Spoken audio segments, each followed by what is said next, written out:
Darrell, great performance last night. Must have been pleased with the performance as well as the result, obviously. Yeah, no, pleased we stuck with our game plan, and the game plan worked on this occasion. So really good night for us, and obviously a real great draw for us to look forward to in the next round. Yeah, I know you said that Oxford's obviously your main focus, but is there going to be any challenges in keeping people, stop players from looking ahead to the Chelsea game? Yeah, of course. As players are professionals, to get on to the next game. We've got a couple more home games in the league now, 2 tough opponents. First up, Oxford, who's obviously just finished above us last season, so sets up to be a good game. Yeah, in a way, I suppose it gives players something to play for in many ways. I know there's something to play for anyway, but everyone will want to play in that Chelsea game, won't they? So they want to impress you in the games. Yeah, but they don't think like that, my players, to be honest. They think about the next game, the next project. So we built it for a couple of years, so we'll go on to there. We put that on the back burner, and we look forward to Sunday's game. Yeah, and Oxford, what sort of game are you expecting from them?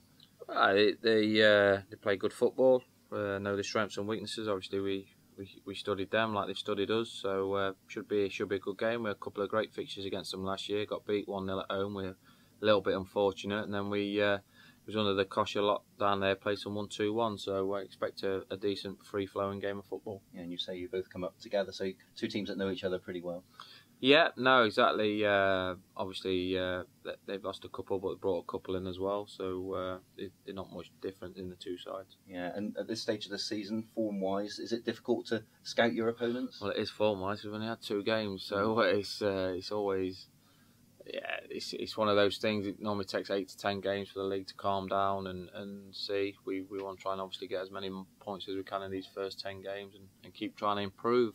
Like I keep mentioning to everybody, improving the football club, building in the right direction, move quickly. We've moved quickly forward last 2 years, very, very, very quickly, more than anybody could have ever imagined, and we want to still keep trying to move forward. Yeah, what was the mood like in the dressing room after the game last night? Yeah, it's positive. It always is when you win a game. And football clubs are great to be around when you're winning football matches. But I can tell you now, as soon as we're on the training ground this morning, it's put to bed. Pats on the back at the end of the game last night. That's it. Gone. Ready. Focus. Yeah. Sunday. Yeah, it's been a sort of different start to the season in terms of games and the days of games, isn't it? Is that frustrated you in some ways? Just get on with it, innit? It's what we're paid to do, innit? Yeah, and in terms because of extra time, will that have any bearing on your team selection? Does that come into play because you had to go to extra? It just means I got less than half an hour extra in bed, really. So, the fatigue of the players, obviously we'll look at that, assess that over the next couple of days, see what we are. But I've got a great belief in my squad of players, and whatever changes I make or what I think needs to be rested or brought into the team, I'll make them decisions over the next day or two. Yeah, and the players' point of view, I suppose the next game can't come soon enough when you want to run like that. When you've just had a good performance. Listen, I'm sure it can. If the ones that played 120 minutes, it's important that we recharge their batteries, and the rest of the lads that didn't play so many minutes need to do some good work and get our focus firmly on Sunday.